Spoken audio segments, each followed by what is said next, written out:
Vision news Telangana రాష్ట్ర ప్రభుత్వం ప్రతిష్టాత్మకంగా చేపట్టిన 99 రోజుల ప్రజాపాలన ప్రగతి ప్రణాళిక కార్యక్రమంలో భాగంగా తిప్పతి మండలం జొన్నలగడ్డ గూడెం గ్రామ సర్పంచ్ రామిరెడ్డి అనురాధ వెంకటరామిరెడ్డి గ్రామ పంచాయతీ పాలకవర్గం పర్యవేక్షణలో ప్రజాపాలన కార్యక్రమం నిర్వహించారు. అందులో భాగంగా గ్రామంలో శానిటైజేషన్, దోమల నివారణకు పాగి, మంచినీళ్ల ట్యాంకును శుభ్రపరచడం, తడి పొడి చెత్త లేకుండా వీధులను శుభ్రపరచడం వంటి కార్యక్రమాలు నిర్వహిస్తూ గ్రామ అభివృద్ధిలో భాగమైన సీసీ రోడ్లు, డ్రైనేజీలు, త్రాగునీరు, విద్యుత్ వంటి మౌలిక వసతులకు కల్పన కృషి చేస్తూ సమస్యలను గుర్తిస్తూ పరిష్కారాలను పాలకవర్గంతో చర్చించారు.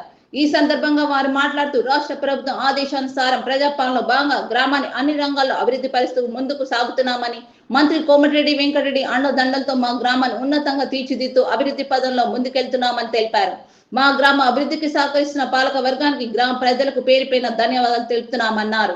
ఈ కార్యక్రమంలో ఉప సర్పంచ్ నర్సింగ్ దేవి, వార్డు సభ్యులు చెనగోని దేవయ్య, కందూరు లావణ్య, సోమబోయిన స్వప్న, ముదిగొండ నీలమ్మ, కమ్మల రాజశేఖర్, కమ్మల ఇందిర, వీరబోయిన రమేష్, సెక్రటరీ మేకల వాసుదేవ్, గ్రామ పంచాయతీ సిబ్బంది, గ్రామ ప్రజలు తదితరులు పాల్గొన్నారు. తెలంగాణ రాష్ట్ర ప్రభుత్వం ప్రతిష్టాత్మకంగా చేపట్టినటువంటి ప్రజాపాలన ప్రగతి ప్రణాళికలో భాగంగా ప్రస్తుతం తిప్పర్తి మండలం జొన్నలగడ్డగూడెం గ్రామంలో ఉన్నాం. ప్రస్తుతం ఆ గ్రామ సర్పంచ్ నామిరెడ్డి అనురాధ వెంకటరామరెడ్డి గారు మనతో ఉన్నారు.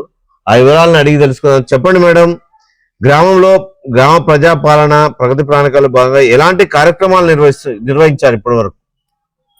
మేము ఇప్పుడు ప్రజాపాలనలో ప్రగతి ప్రణాళిక పథకం ద్వారా చెత్త చెదారము, పారిశుద్ధ్యము, మరి ఫ్రైడే డ్రైడే అని వాటర్ క్లీన్, మొత్తము ఇంకో నిల్వ నీరు ఉండకుండా చేయడం, దోమలు, ప్లాస్టిక్ కవర్లను కిరాణం షాపులు కానీ వాళ్ళు తేకుండా వాళ్ళకి ట్రైనింగ్ ఇవ్వడము, మళ్ళీ వాళ్ళకు చెత్త కూడా తడి చెత్త పొడి చెత్త ఎలా యూజ్ చేయాలి, అది తెచ్చి మళ్ళీ మా వర్కర్లకి అక్కడ డంపింగ్ దగ్గర ఎలా ప్లాన్ చేయాలి, ఆ తడి చెత్త ఒక దాంట్లో పొడి చెత్త ఒక దాంట్లో వేసి మనం చేయడము, ఆ తడి చెత్త వచ్చింది నర్సరీ చెట్లకి ప్లాన్ చేయడము, ఇలా కొన్ని కార్యక్రమాలు చేసినాము. మరియు ఇక్కడ రోడ్డు చెత్త మురికి కాలువలు పైప్ లైన్ పగిలిపోయినవి, అదొకటి మంచిగా చేయించినాము. మళ్ళా నర్సరీలో చెట్లు నాటడము, చిన్న చిన్న చెట్లు పెంచి రేపు జూన్లో వాళ్ళ ఇంటింటికి ఇవ్వడానికి పండ్ల చెట్లను పెట్టించినాము. ట్యాంకులను కడిగి శుద్ధి చేయించినాము. ఇంకా మనం రోడ్లు ఊడిపియడం అయితే వాళ్ళతోటి 2 సంవత్సరాల నుండి మనము గవర్నమెంట్ సర్పంచులు లేరు కాబట్టి ఆ మురికి కాలువలు అనేవి బాగా నిండిపోయినవి. వాటిని కొందరు వర్కర్లను పెట్టించి వాటిని తోమిపించి వాళ్ళకు ఆ నీళ్లు పోవడానికి సప్లై చేయించినాము, మురికి నీళ్ళన్ని. మా రోడ్లు కూడా కొంచెం ఏమంటారు సీసీ రోడ్లు కూడా ఉంది ఈ ప్రణాళికలో. సీసీ రోడ్లను కూడా కొన్ని వేయించినాము. ఇక్కడ వాటర్ దాంట్లో నీళ్లు శుద్ధి చేయించి ఆ బ్లీచింగ్ పౌడర్ వేయించినాము. ఇంకా ఇంతవరకు అయితే మేము పనులు చేయించాము. మేడం, ఇప్పుడు ప్రస్తుతం గ్రామం మొత్తం పర్యటిస్తారు కదా, మీ దృష్టికి వచ్చినటువంటి ప్రధాన సమస్య ఏంటి? ఈ గ్రామంలో ఉన్న మేజర్ సమస్య ఏంది? దాన్ని ఎలా తీర్చబోతున్నారు? మేజర్ సమస్య అంటే మాకు ఇప్పటికే సారు ఆల్రెడీ అన్ని సీసీ రోడ్లు అయితేంది, వాటర్ ఇండ్లకి వేయడం అయితేంది, అన్ని అయిపోయినాయి. మెయిన్ మాకు రోడ్డు ఇక్కడ రోడ్డు బాగాలేదు. ఇక్కడ రాయనగూడెం నుంచి ఇక్కడికి రోడ్డు మంచిగా లేదు. అదొకటి మేము మా కోమటిరెడ్డి వెంకటరెడ్డి గారితో ప్రోద్బలంతో ఇక్కడ ఒకటి అది ఏమంటారు కల్వర్ట్ లెక్క కట్టించినాము. ఇంకా ఇప్పుడు సర్వేగూడెం కూడా ఒకటి రోడ్డు పెట్టిండ్రి ప్రజాపాలనలోనే. ఆ సర్వేగూడెంలో కూడా అక్కడ కూడా ఒకటి కల్వర్ట్ కట్టేయాలని ఆలోచనలో ఉన్నారు. అది కూడా చేస్తుండ్రు. ఇక్కడ అదే ప్రణాళిక కింద సంఘబంధంకి ఒక బిల్డింగ్ కట్టిస్తున్నాము. ఇంకా ఫ్యూచర్ అంటే మేము ఈ ఊరికి ఒకటి మెయిన్ దేవాలయం అయితేంది, రోడ్డు, ఇంకా కొందరికి ఇండ్లు రాలేదు. ఆ ఇండ్లు పెన్షన్లు కూడా ఇంతవరకు అప్పుడు అంటే మన ఈ కాంగ్రెస్ గవర్నమెంట్ వచ్చినాయి కానీ ఈ 2 సంవత్సరాలు మేము పాలనలో లేదు కాబట్టి వాళ్ళకు పెన్షన్లు అయితేంది, ఇండ్లు అయితేంది, అలాంటి వికలాంగులకి పెన్షన్లు ఇలాంటి ఇప్పించాలన్న ఆలోచనలో ఉన్నాం. మేడం, ప్రస్తుతం మీ గ్రామంలో స్కూళ్ళ బలోపేతం చేయడానికి అదే విధంగా ప్రజా ఆరోగ్య పరిరక్షణ కోసం మీరు ఎలాంటి చర్యలు తీసుకుంటున్నారు? స్కూల్స్ వాళ్ళ ఇంటింటికి తిరిగి కూడా ప్రచారం చేస్తున్నాము. గవర్నమెంట్ స్కూల్ కి పంపించాలని, ప్రైవేట్ స్కూళ్ళకి పంపించకూడదని. అక్కడ ఇక్కడ ఒక తీరుగానే స్టడీ ఉంటుంది. టీచర్స్ కూడా మంచిగానే చెప్తుండ్రు. మొన్న సార్ ఉండంగా కూడా వచ్చి ఇంటింటికి తిరిగి ప్రచారం చేసినాము. ఇప్పుడు ఇంకా మేము తిరుగుతున్నాము, కానీ వాళ్ళు ఇంకా ఆలోచిస్తామనే చెప్తున్నారు. వాళ్ళు బాగా ప్రైవేట్ స్కూళ్ళకి పంపేయడం అలవాటు అయిపోయింది. ఇదివరకు అంటే టీచర్స్ అంత లేరు, కానీ ఇప్పుడు మేము వచ్చిన కాంచి అయితే టీచర్స్ పర్యవేక్షణలో మనం కూడా చూస్తున్నాము. మంచిగానే నడిపిస్తున్నాము. వాళ్ళకి ఫుడ్ కానీ, వాళ్ళకు వాటర్, బాత్రూమ్లు ఆ సౌకర్యం కానీ అన్ని గవర్నమెంట్ కల్పిస్తుంది. కాబట్టి పిల్లలను కూడా మీరు ఇంట్లో చేర్పించాలని వాళ్ళకు ప్రచారం చేస్తున్నాము. అట్లనే ఆరోగ్య సమస్యలు అయితే ఆశా వర్కర్ల నుంచి వాళ్ళు ఇంట్లో వచ్చి ఇంటింటికి తిరిగి మోషన్స్ అయినా లేకుంటే చిన్న చిన్న ప్రాబ్లమ్స్ వాళ్ళతోటి ప్రచారం చేపించి ఇంటింటికి తిరిగేటట్టుగా వాళ్ళని ప్రోత్సహిస్తున్నాము. మేడం, ఈ గ్రామంలో మౌలిక వసతులైన డ్రైనేజీలు, కరెంటు, తాగునీరు వసతులు ఎలా ఉన్నాయి? ఇక్కడైతే మనకు వాటర్ సప్లై అయితేంది ఫస్ట్ నుంచి అయితే మంచిగానే ఉంది. వాటర్ కానీ, డ్రైనేజ్ కానీ. కాకపోతే ఇంకా కొన్ని డ్రైనేజీలు కట్టాలంటుండ్రు వాళ్ళు, మోరీలు కావాలని అంటుండ్రు కొన్ని. కాకపోతే ఇంకుడు గుంతలకు ఎక్కువ ప్రిఫరెన్స్ ఇవ్వాలని మేము అంటున్నాము. డ్రైనేజీ వస్తే అవి తీయడానికి కూడా ఇబ్బంది పడుతుండ్రు వర్కర్స్ లేకుండా.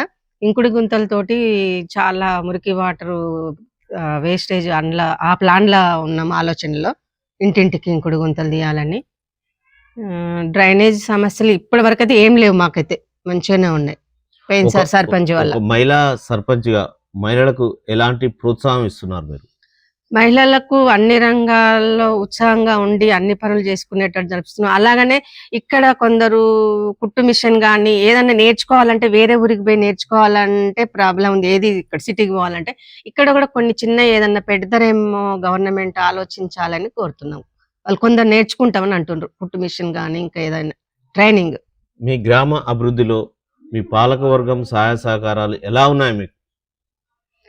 మాకు పాలకవర్గం మంచిగానే సపోర్ట్ చేస్తుంది. ఊరు ప్రజలు కానీ వాళ్ళు వర్కర్లు కానీ మంచిగానే మాకు సపోర్ట్ ఉంది. మాకైతే ఇప్పటి వరకు అయితే ఏ ప్రాబ్లం లేదు. మేడం, మీ గ్రామ అభివృద్ధి కోసం కోమటిరెడ్డి వెంకరెడ్డి గారి ఆశీస్సులు కానీ, అండదండలు కానీ, తోడ్పాటు ఎలా ఉంది మీకు? మాకు కోమటిరెడ్డి వెంకటరెడ్డి గారి సహకారం చాలా ఉంది. ఫస్ట్ నుంచి అయినా మా సార్ మీద మంచిగానే ఉంది. తనకి ప్లస్ మళ్ళీ ఇప్పుడు సార్ కొంచెం ఆరోగ్యం బాగాలేకున్నా కూడా తనే వచ్చి మాకు ఇది ఇచ్చి పదవి ఇచ్చి, మీరు ముందు ఉండు, ఒక చెల్లె లెక్క మేము చూసుకుంటాం, ఏ పనైనా ఏ సమస్య అయినా తీర్చతాం అనే హామీ కూడా ఇచ్చిపోయిండ్రు. ఆ సార్ సహకారంతో మేము ఇంత డెవలపింగ్ చేసుకుంటున్నాం. ఇంకా కూడా చేయాలనే ఆలోచనలో ఉన్నాం డెవలపింగ్. ఈ గ్రామానికి కొత్తగా మీరు ఏం ఆలోచించి ఈ గ్రామాన్ని ఎలా డెవలప్ చేయాలని మీకు అడుగున్న ప్రణాళిక ఏంటి? కొత్తగా ఏం ఆలోచిస్తారు ఈ గ్రామంలో? ఇంకా కొత్తగా ఇంకేమైనా చేయాలని యువతకు కానీ, చదువుకునే విద్యార్థులకు కానీ ఏం ఆలోచిస్తున్నారు?